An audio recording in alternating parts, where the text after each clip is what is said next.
Hello guys, नमस्कार। अस्ति उखेलेको मुला चाहिँ मैले अब अचार बनाउँदैछु है। तोरीको छोप लगाएँ। तोरीको छोपसँगै मैले चाहिँ अदुवा खोर्सानी तारेको लगाएँ। अब यसै गरेर चाहिँ मैले धनिया र जिराको धुलो अनि त्यस पछाडि चाहिने मात्रामा नुन लगाएपछि अनि हल्का तेल लगाएर म चाहिँ यसलाई अब बेसार अनि चाहिँ मोल्छु। मोलेपछि चाहिँ फाइनल्ली लुक मेरो यस्तो भयो। डिब्बामा लाउन तयार। अब मैले डिब्बामा लगाउन थालेँ।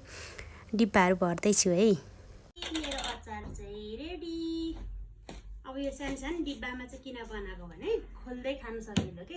यो मुलाको चाहिँ छिटै अमिलो हुन्छ नि त, अनि त्यही भएको भएर चाहिँ बिग्रिन्छ। अनि प्रज्वल चाहिँ अचार लभर अनि विशेष चाहिँ मेरो छोरोको लागि भयो अचार। सानो सानो डिब्बाको जति छ सबै छोरोलाई है, छोरोलाई।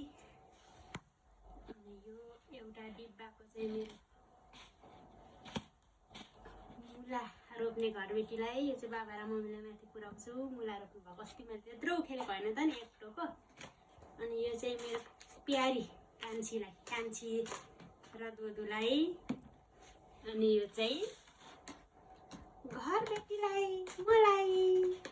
यहाँ हेर त कस्तो छ, बाहिरबाट हेर्दै कस्तो देखिरहेछ। यहाँ हेर न, कस्तो खाउँ देखिरहेछ।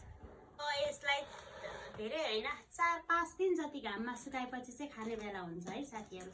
बिर्को चाहिँ अर्को कर्कमा पऱ्यो के हो लाग्दैन त। हाम्रो चाहिँ यसको यसमा रहेछ, यसको यसमा रहेछ।